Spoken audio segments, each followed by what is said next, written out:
Olá, amigos. Esse é o nosso Cave Mais Fundo, nosso estudo de número 11 já.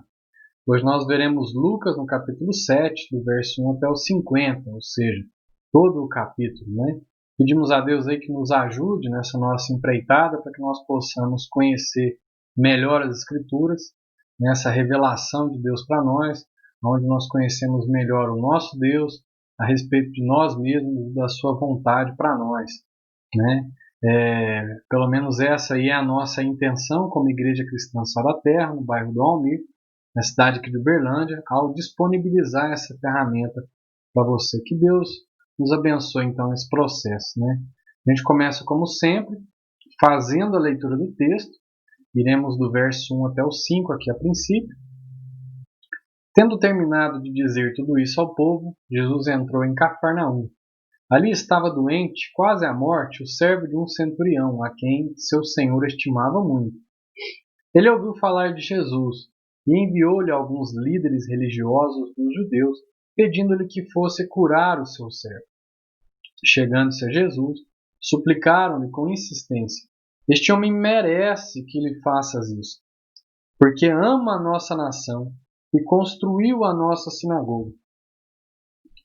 Jesus foi com eles. Já estava perto da casa quando o centurião mandou amigos dizerem a Jesus: Senhor, não te incomodes, pois não mereço receber-te debaixo do meu teto. Por isso, nem me considerei digno de ir ao teu encontro, mas dize uma palavra e o meu servo será curado. Pois eu também sou homem sujeito à autoridade e com soldados sob o meu comando. Digo a um vá e ele vai, e a outro venha e ele vem. Digo ao meu servo faça isto e ele faz. Ao ouvir isso, Jesus admirou-se dele e voltando-se para a multidão que o seguia disse: Eu lhes digo que nem em Israel encontrei tamanha fé. Então os homens que haviam sido enviados voltaram para casa e encontraram o servo restabelecido.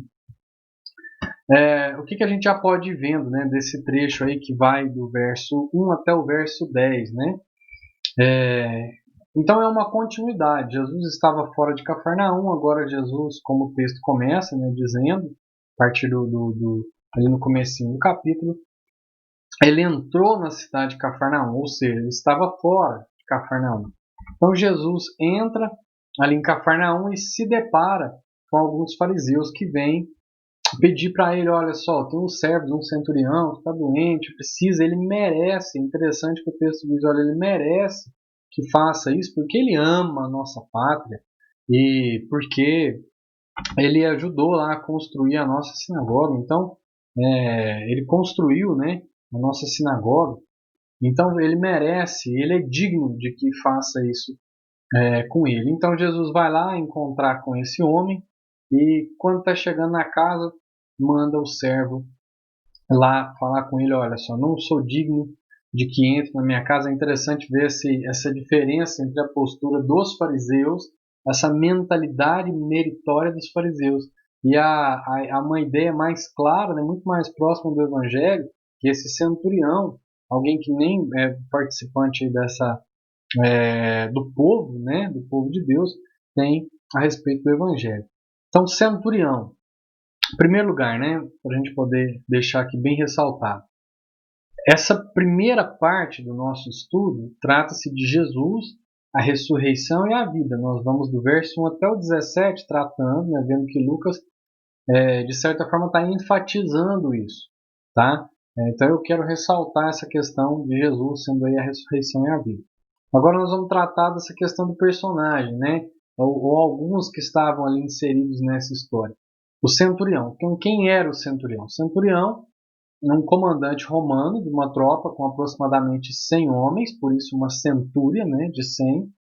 Pelo fato das legiões estarem afastadas de Roma, na maioria das vezes, os centuriões eram escolhidos pelas suas capacidades de comando, pela coragem de lutar até a morte e por seu caráter de confiança. Então, esse homem não era um homem qualquer, era alguém que tinha um respeito romano, além do respeito pelos fariseus, né, pelo povo da religião judaica. Esse homem era também bem reconhecido, né, colocado num lugar de honra e de grande confiança por Roma. Então esse centurião em específico, ele parece fugir do padrão ríspido, né, que eles tinham, pois ele era bem visto, como eu disse, pelos judeus.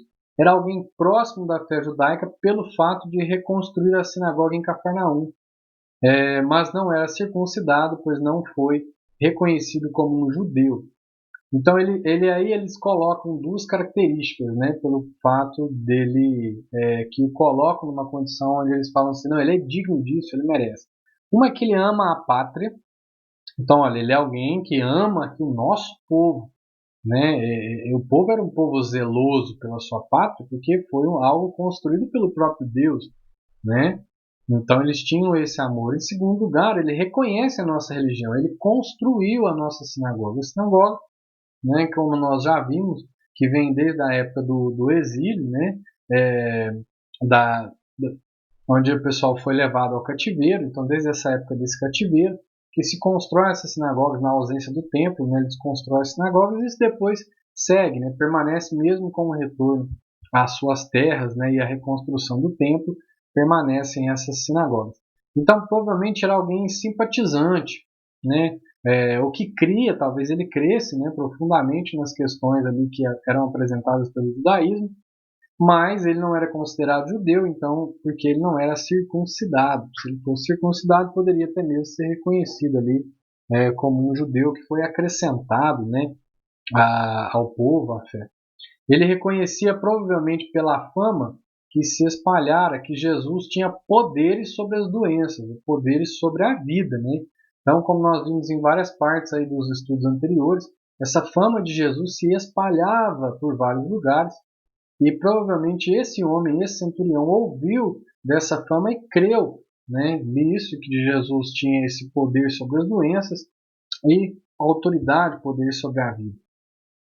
Se a gente for comparar com Mateus 8, né, lá no verso 5, o centurião foi pessoalmente ao encontro de Jesus, enquanto que Lucas afirma que ele não foi pessoalmente. Então nós temos aí uma suposta divergência, né? Eu gosto de enfatizar essa questão das supostas divergências porque é uma oportunidade da gente mostrar que não são divergências, tá? Então isso se dá pelo fato de um representante ser considerado a própria pessoa. Então Mateus está dizendo, olha, o centurião foi lá encontrar com Jesus e dizer, eu não sou digno de quem entra na minha casa.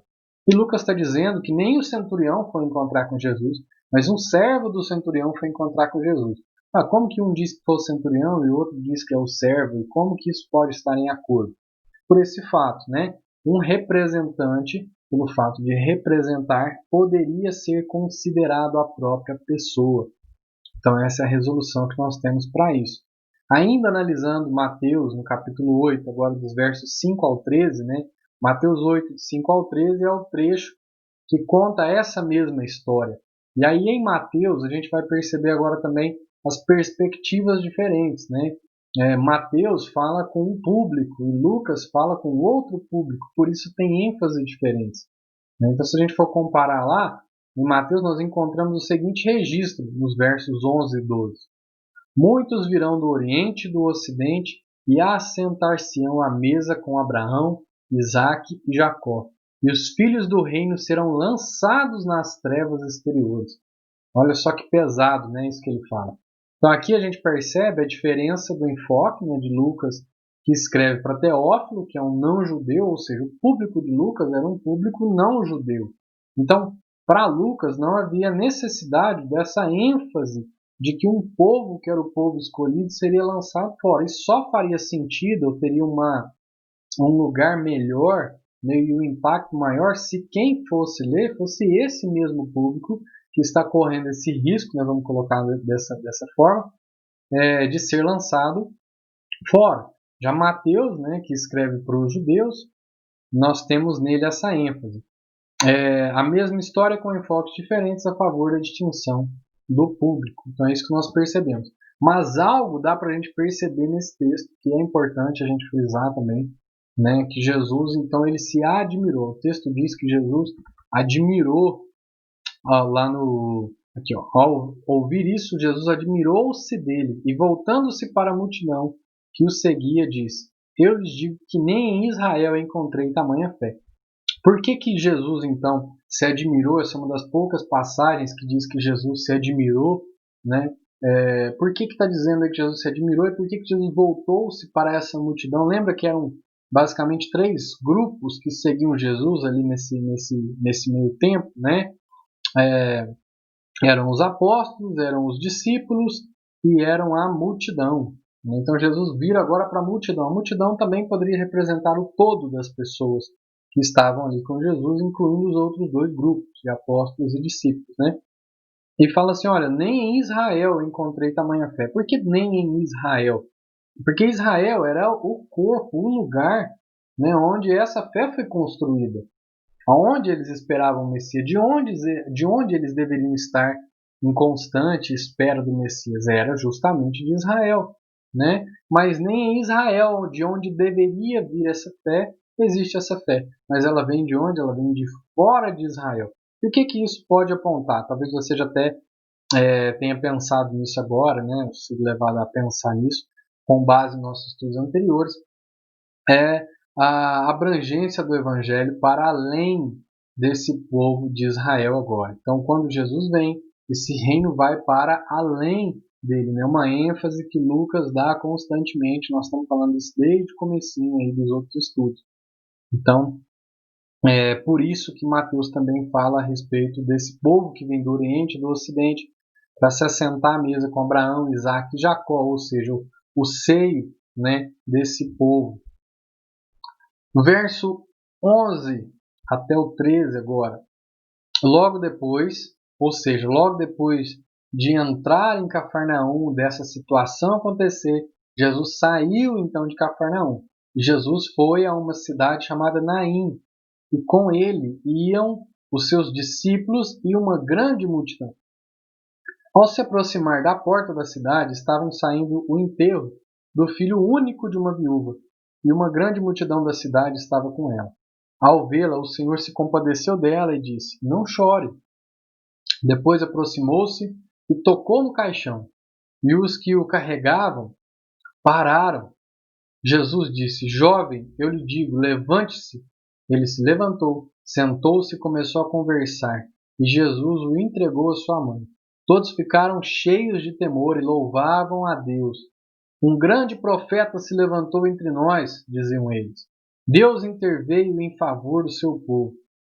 Essas notícias sobre Jesus espalharam-se por toda a Judéia e regiões circunvizinhas. Percebe aí de onde veio essa ideia para o centurião procurar Jesus? Vem dessa fama de Jesus que ia se espalhando conforme ele caminhava e seu ministério caminhava, né, juntamente com ele. Então Jesus saiu de Cafarnaum e foi em direção a Naim. Né? Aqui, Naim ficava a cerca de 16 quilômetros, 10 milhas, né, a sudeste de Nazaré, perto do portão oriental de Naim, ao longo da estrada que vai para Cafarnaum. Então, esse caminho, né, Nazaré e Cafarnaum, Naim ficava nesse trecho, cerca de 16 quilômetros de Nazaré. Era um trajeto, um caminho que Jesus fazia, né, constantemente. Então, existiam ali nessa estrada algumas sepulturas. Provavelmente, saindo dessa cidade de Naim, né, eles estavam levando esse menino já para essas sepulturas que ficavam lá nas pedras. Jesus, aproximando-se de Cafarnaum, talvez encontrasse a procissão fúnebre que saía da cidade a caminho dessas tumbas. Isso aí eu retirei dos comentários do Moody, tá? Essas informações. Então Jesus foi lá e encontrou essa mulher que era viúva, que tinha perdido seu único filho e saía com um grupo de lamentadores, né, talvez de pessoas amigas e tal. E também nessa época, alguns comentaristas aí dizem que algumas pessoas recebiam para poder ficar pranteando, chorando nos velórios, né? Algumas mulheres faziam isso. Então Jesus sai e se encontra com esse público. Jesus, que ia com uma multidão atrás dele, e certamente Jesus ia na frente, essa multidão ia atrás, e essa mulher também vinha na frente, né? E esse cortejo fúnebre vinha atrás. Então Jesus foi e se encontrou com essa mulher. E Jesus então se compadece dela. Tá? Então essa mulher era uma mulher viúva, né, que o texto diz. E o que envolvia o mundo das viúvas nessa época? Né? Então a viúva estava no grupo preferencial dos que deveriam receber o favor de Deus por meio do seu povo. Que grupo era esse? Era o grupo dos pobres, a viúva, o pobre, o órfão, né? Também o estrangeiro era encaixado nesse grupo, que deveriam ser alvo desse favor, de uma ação efetiva social, tá? Por parte do povo de Deus. Então a vida de uma viúva era complicada nessa época, pois na ausência do marido, que era o marido que deveria cuidar, né? Na ausência desse marido, é, seria cuidada pelos filhos. E nesse momento, essa senhora está indo enterrar o seu único filho. Então ela já não tem o marido para cuidar dela, e agora o único filho que poderia cuidar dela já não tem mais.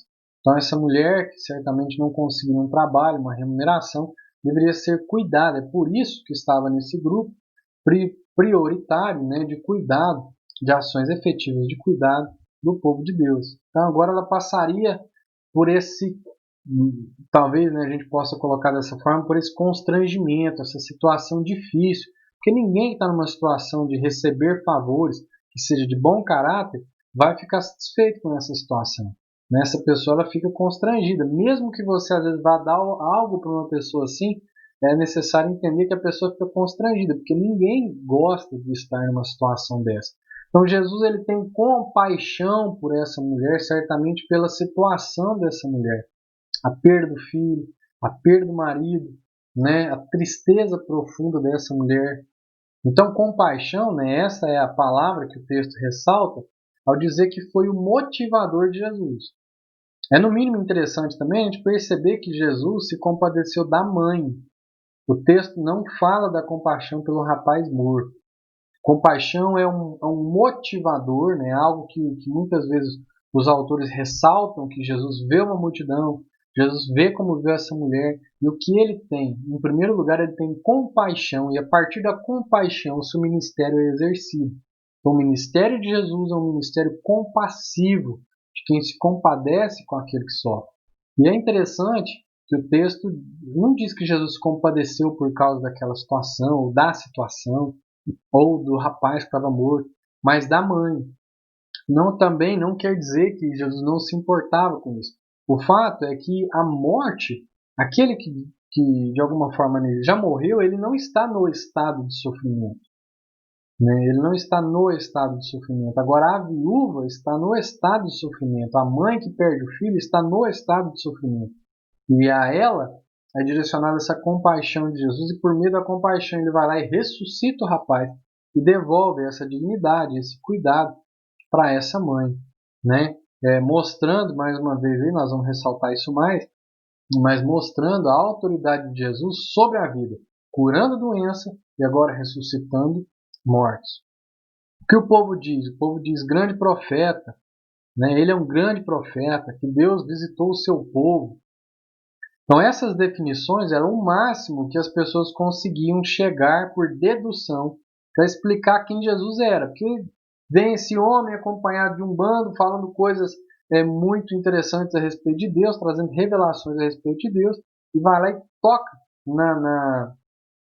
naquele caixão, que era um caixão aberto, tá? Não era um caixão lacrado, era um caixão aberto, toca naquele caixão e de repente o menino levanta, ele vira para a mãe e fala assim, oh, não chora. Não é, a mãe acabou de perder o menino, vai falar para ela não chora, ao mesmo tempo que tinha ali um consolo, tinha também uma coisa estranha, né? Então, esse homem, quando esse povo vê isso, o que eles conseguem deduzir? Eles deduzem assim, esse é um grande profeta. O que significaria isso? Isso é um grande homem de Deus. E o que significaria que existe um grande homem de Deus no meio do povo? Significa que Deus está visitando o seu povo. Então essa era a dedução do povo, né? Quando Pedro afirma que Jesus é o Cristo, Filho do Deus vivo, não é feito por dedução, né? Jesus ressalta que não foi por dedução, mas foi pelo Espírito. Não foi carne nem sangue, ó Pedro, que te revelaram, mas foi o meu Espírito. Bom, a gente resume do verso 1 até o 17 com essa conclusão aqui que não está clara no texto, ela está implícita no contexto, ela está talvez clara no contexto e implícita no texto. Tá? Se isso fique claro. em todo o contexto, em todos os evangelhos, ela está clara, mas nesse texto talvez ela esteja implícita, ou seja, esteja dentro do texto, a ideia de Jesus como a ressurreição e a vida. Ele diz: eu sou a ressurreição e a vida. E a ressurreição, a vida devolvida, né, a saúde restabelecida, apontavam para isso, davam testemunho de que de fato ele é a ressurreição e a vida. Então, as duas histórias narradas por Lucas dão testemunho da afirmação de Jesus quanto a ser a ressurreição e a vida, como afirmado nos outros estudos, como eu já disse outras vezes, né? Nenhum milagre tem fim em si mesmo, nenhum milagre tem fim em si mesmo. Antes, aponta para a realidade do reino de Deus que chegou até nós em Jesus. Ok? Agora veremos dos versos 18 até o 23. Encerramos essa primeira parte da ressurreição e a vida, tá? Os discípulos de João contaram-lhe todas essas coisas. Chamando dois deles, enviou-os ao Senhor para perguntarem: és tu aquele que haveria de vir ou devemos esperar algum outro? Dirigindo-se a Jesus, aqueles homens disseram: João Batista nos enviou para te perguntarmos: és tu aquele que haveria de vir ou devemos esperar algum outro? Naquele momento, Jesus curou muitos que tinham males, doenças graves e espíritos malignos, e concedeu visão a muitos que eram cegos. Então ele respondeu aos mensageiros: voltem e anunciem a João que vocês viram e ouviram. Os cegos veem, os aleijados andam, os leprosos são purificados, os surdos ouvem, os mortos são ressuscitados e as boas novas são pregadas aos pobres.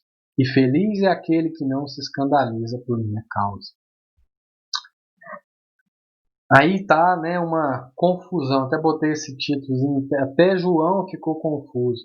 Então existiu uma confusão ali na cabeça de João quando ele ouviu falar essas coisas a respeito de Jesus. Né? Então, a forma que o texto começa, os discípulos de João contaram-lhe todas essas coisas, ou seja, os discípulos de João estavam ou ficaram sabendo dessas coisas e foram lá falar com João. João ficou confuso, falou assim: agora eu não sei mais. É esse? Ou tem que vir outro ainda? Então, né, por tudo que eu passei, fui eu que batizei ele, a voz que eu ouvi do céu e tudo, agora eu não estou entendendo mais. Porque João tinha uma expectativa e o que Jesus fazia não cabia dentro da expectativa de João. Né? Então, devemos esperar algum outro? O que significa essa pergunta? Então, ao que parece, João ficou confuso pelo fato de Jesus não cumprir com suas expectativas a respeito do Messias. Segundo os comentários da Bíblia de Genebra, né, era provável que João esperasse um julgamento por parte de Jesus. É isso que ele anunciava, né? Tema que João enfatizou em seu ministério. João não conseguia entender por que Jesus não punia os pecadores, mas pelo contrário, realizava a todo momento atos de misericórdia. Isso não cabe na cabeça de João. Assim, o que João estava perguntando é se outra pessoa viria para cumprir a sua profecia de julgamento. Então essa era a dificuldade na cabeça de João. Olha, eu anunciei a respeito desse julgamento. O Messias veio para cumprir esse julgamento. E agora ele não está julgando, ele não está condenando os pecadores. Tem alguma coisa errada, pelo contrário, ele está com atos de misericórdia para esse povo, não estou entendendo. Né? Então é esse ou vai vir algum outro para julgar? Esse era o questionamento, segundo o comentário de Genebra, e eu concordo com ele, né, a respeito desse questionamento, dessa confusão de João. Vejam e contem o que Jesus diz para os discípulos de João que foram lá perguntar para ele. Ó, vão lá, vocês estão vendo aqui, vocês estão ouvindo, agora vocês vão contar para João. Então Jesus responde de forma que João compreenderia. Ele demonstra que nele, ou seja, em Jesus, estava se cumprindo a profecia de Isaías 61. Lembra que isso foi no começo do ministério de Jesus? Lá em Lucas 4:21 ele fala isso. Ele vai lá, ele abre o texto de Isaías, ele lê o texto e diz assim: hoje se cumpriu essa palavra, hoje se cumpriu essa profecia.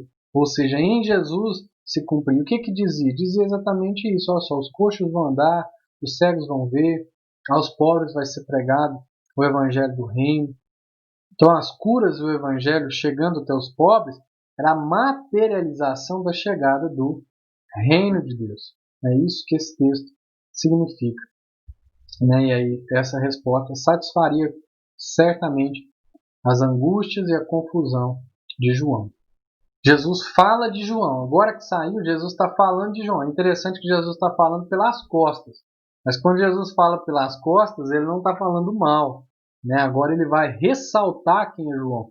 Porque provavelmente vocês imaginem, para os discípulos, para toda a multidão que estava ali com Jesus, ver os discípulos de João, que tinha batizado Jesus, chegar ali e expressar essa confusão que estava na cabeça dele. Como é que ficaria esse cenário depois disso? Né? Na cabeça do povo, o que esse povo ficaria pensando? Então Jesus certamente fala agora a respeito de João, dá essa visão a respeito de João, para também sanar esses questionamentos internos que devem ter ficado na mente desse povo. Então agora nós veremos do verso 24 até o 35.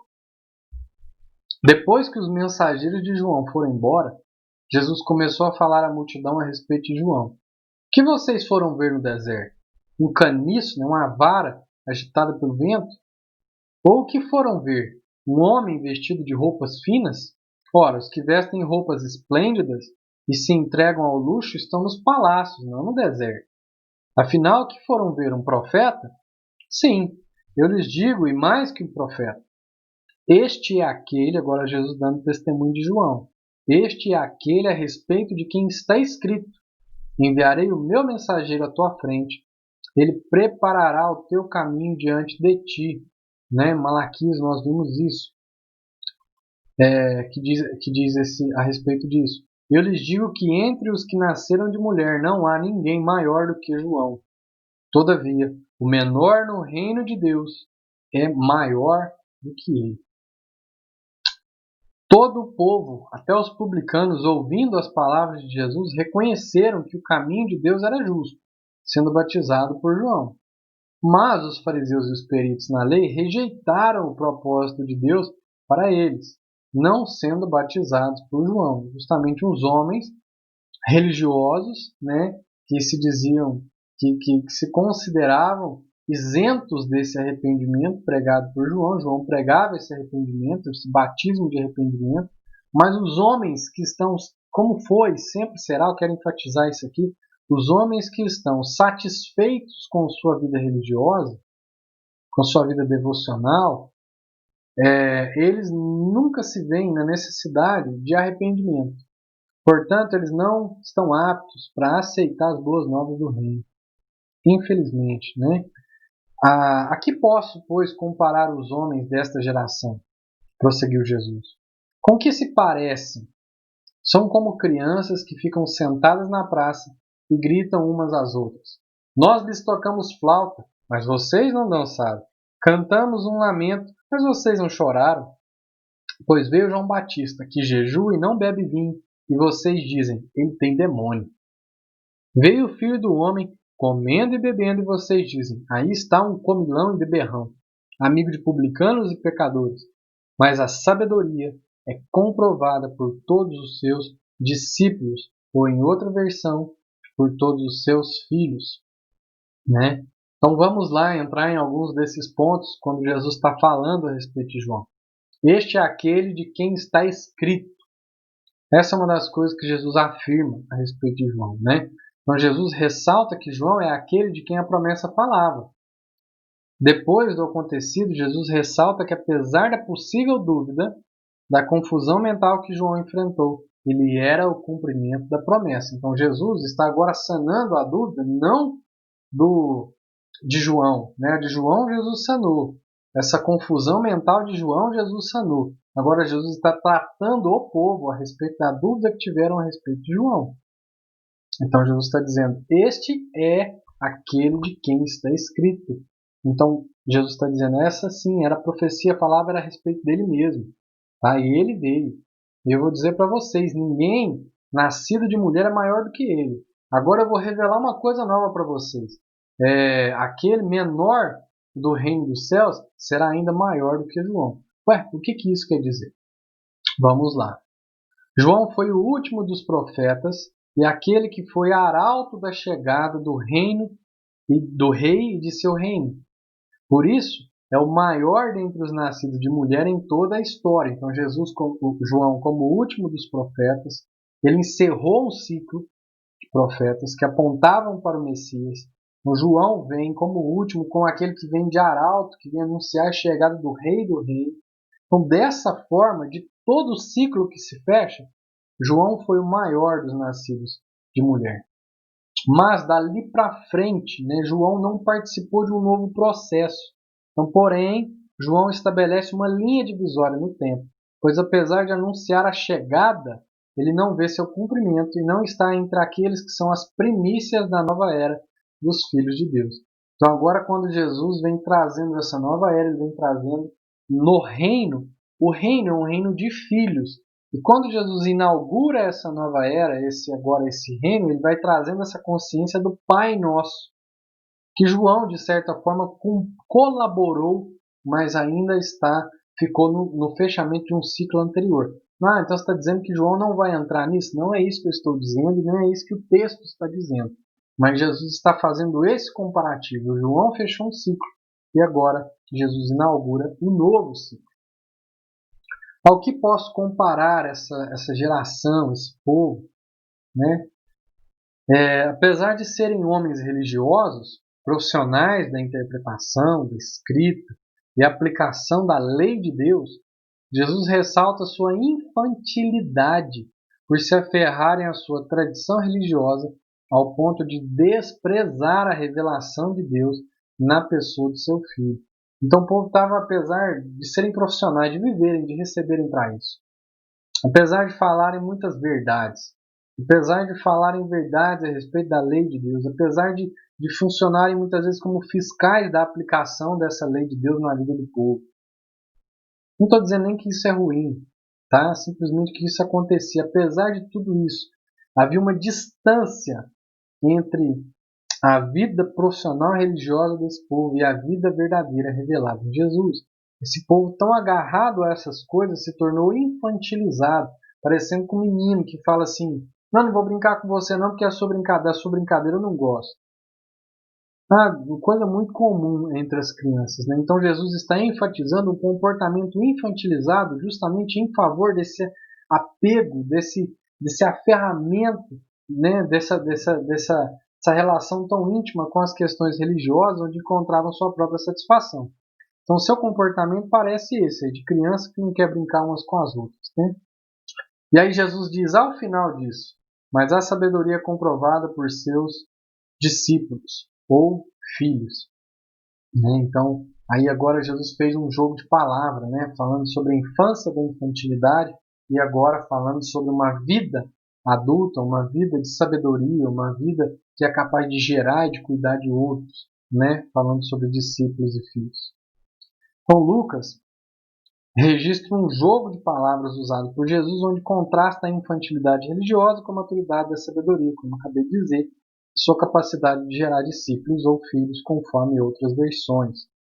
Um dos aspectos, vamos lá, da infantilidade é a birra e as desavenças expressas na negação do brincar com o outro porque não corresponde à sua proposta de brincadeira. Isso é a prova da imaturidade, da infantilidade. Já a maturidade é provada pela sabedoria, que extrapola, ou seja, vai além das preocupações infantis e entra em outro estágio, o da capacidade de gerar e educar filhos. Agora a gente vai para a última. Se a gente, colocamos aí em três, eu fiz questão de colocar dividido em três partes. Então, primeiro a questão da vida, da autoridade sobre a vida, tá? Na cura do servo centurião e da ressurreição daquele menino. Depois a relação com o João Batista, né? Com os discípulos de João Batista, que Jesus traz nesse trecho.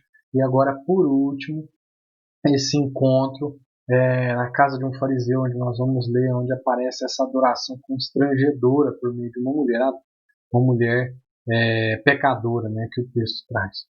Então vamos ler. Convidado por um dos fariseus para jantar, Jesus foi à casa dele e reclinou-se à mesa. Ao saber que Jesus estava comendo na casa do fariseu, certa mulher daquela cidade, uma pecadora, trouxe um frasco de alabastro com perfume e se colocou atrás de Jesus, a seus pés. Chorando, começou a molhar-lhe os pés com as suas lágrimas. Depois o enxugou com seus cabelos, beijou-os e os ungiu com perfume. Ao ver isso, o fariseu que a havia convidado disse a si mesmo: se este homem fosse profeta, saberia quem nele está tocando e que tipo de mulher ela é. É uma pecadora.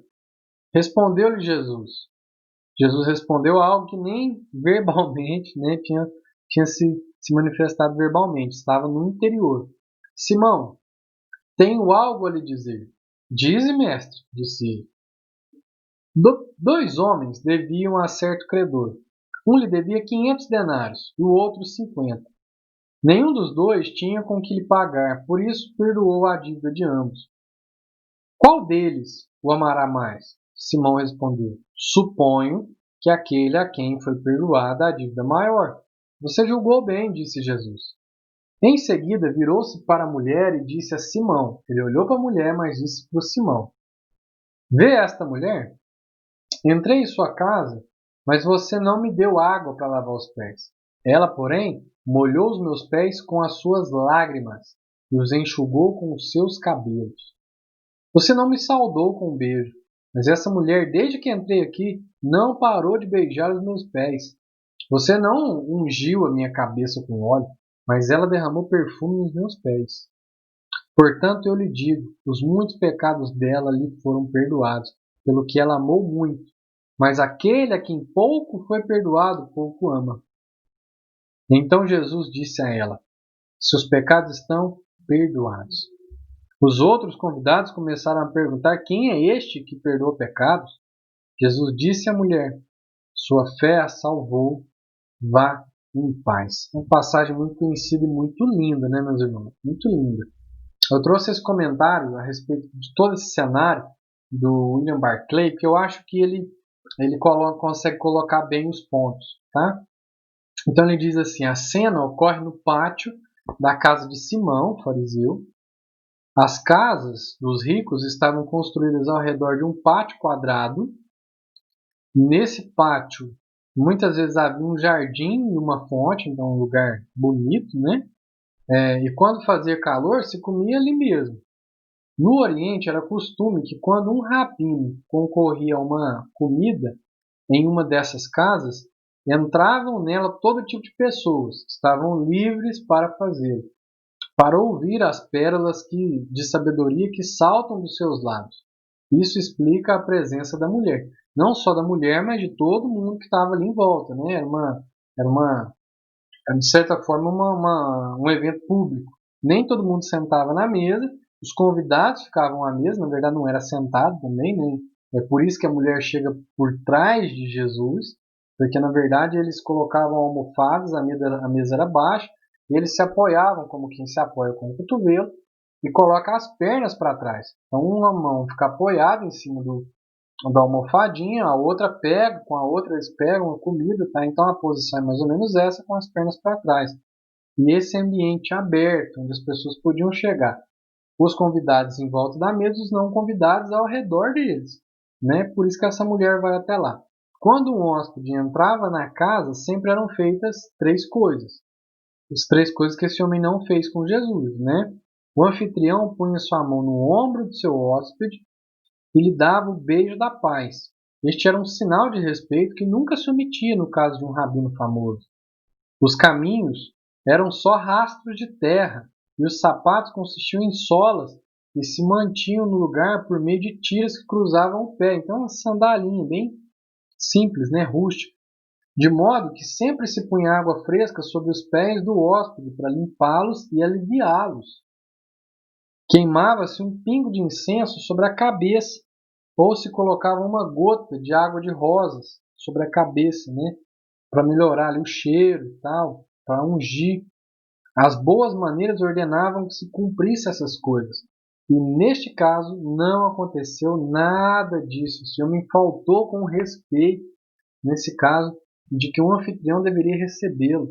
né? Isso nos ajuda, eu vou até comentar a respeito disso aqui, a pensar ou a duvidar, né, a respeito de quais eram as motivações que esse fariseu convidou Jesus para comer lá. Então, quem era Simão o fariseu? O texto somente informa que ele era um dos fariseus, não fala nada mais.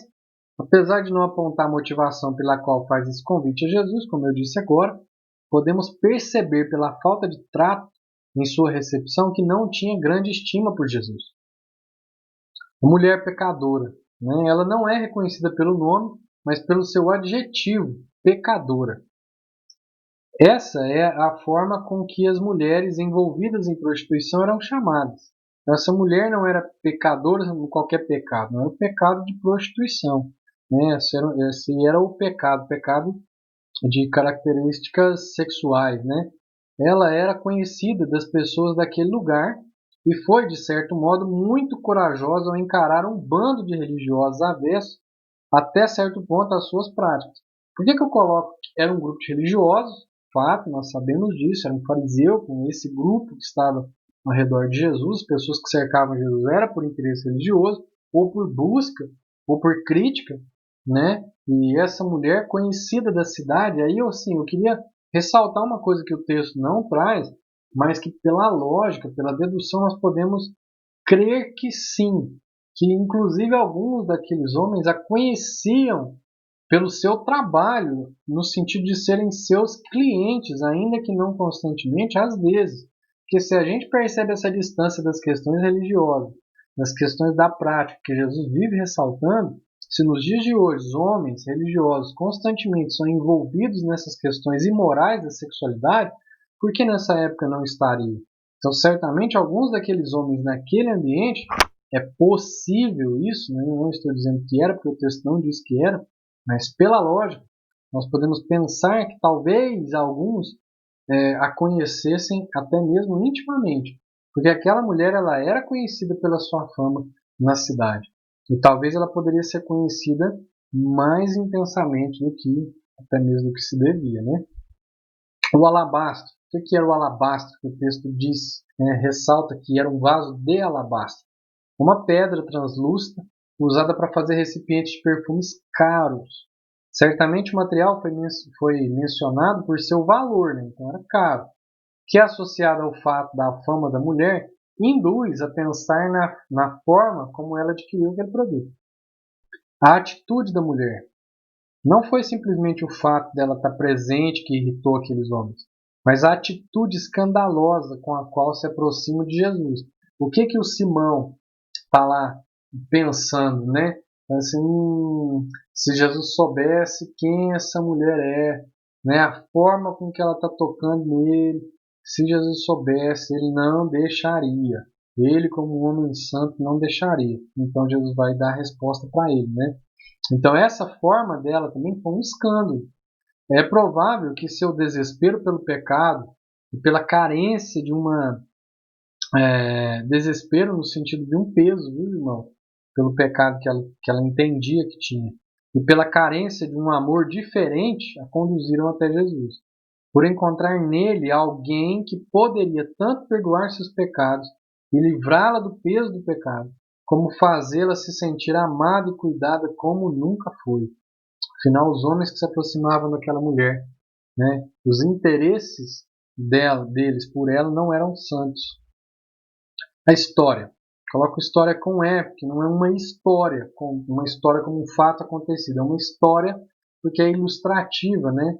Então Jesus narra uma história que envolve dois devedores que tiveram suas dívidas perdoadas. Claramente retratados nessa narrativa estão a mulher e os demais presentes naquele recinto. Então não só o fariseu, mas os demais certamente se encaixavam nessa história.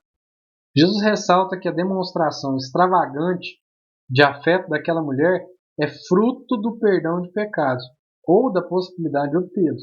Então tem alguns comentaristas que dizem que provavelmente Jesus também é uma hipótese que os comentaristas trazem, viu? Nem tudo que um comentarista traz é um fato.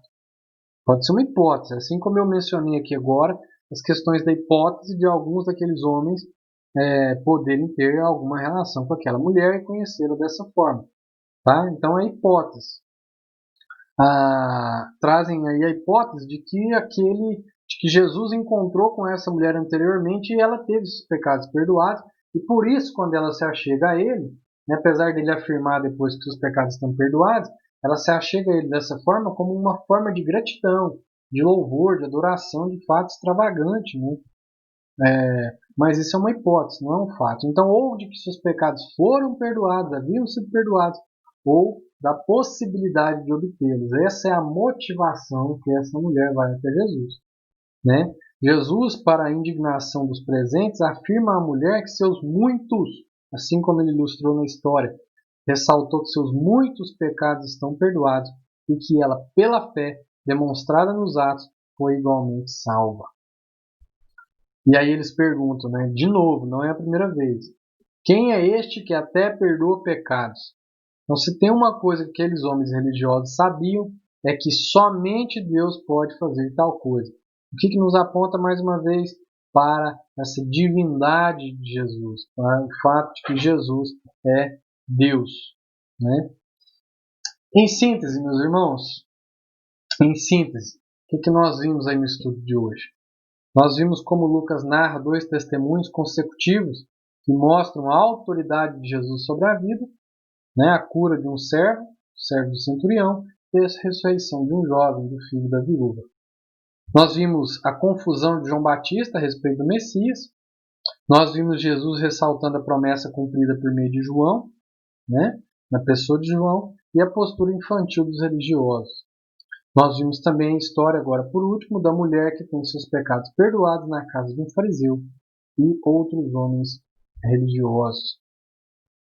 E nós aprendemos aí na prática pelo menos 3 coisas. Você pode explorar muito mais do que isso nesse estudo, mas pelo menos 3 coisas aprendemos. Uma delas, a fé que nos leva até Jesus não pode ser soberba, mas humilde. Muitos motivos levaram e levam pessoas a Jesus, porém todos que receberam ou recebem dele favor chegam de forma humilde, como quem está ciente de que é indigno e não merecedor do que ele pode dar. Então essa é a diferença lá na história da cura do servo do centurião. Os fariseus chegam e dizem, ele é merecedor, ele é digno, né? E aí o centurião chega e diz assim, olha só, o centurião tem interesse em cura, né? Ele sabe que Jesus pode dar a cura. Então esse é uma daquilo que chama, né, a atenção do centurião para Jesus. E o centurião, mandando o seu servo, chega até Jesus e diz assim, não, eu não sou digno nem sequer de quem entra na minha casa. Eu não sou digno. Então é uma posição de humildade, tá?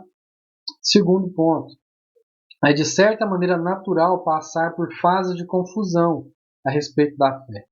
A incompatibilidade entre o que se espera e o que de fato Deus faz gera essa confusão, o que aconteceu com João Batista.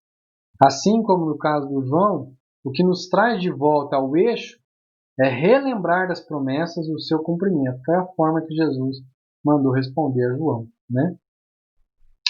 Assim como no Antigo Testamento, não são as festas bonitas e bem organizadas que agradam a Deus, mas a adoração genuinamente sincera, ainda que extravagante e aparentemente fora de hora, como foi o caso dessa mulher.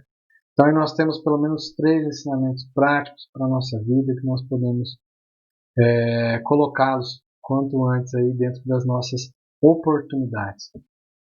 Isso aí, meus amigos, meus irmãos. Até a próxima, se o Senhor nos permitir. Tá? Espero que tenha contribuído para a sua compreensão desse texto.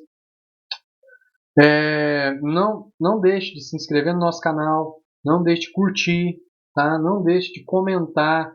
Isso foi legal, achei essa parte interessante, disso eu não sabia. Olha, tem mais isso que não foi mencionado que é legal. Olha, ainda ficou uma dúvida a respeito disso. Pode escrever tudo isso lá, a gente vai procurar te responder, tá bom?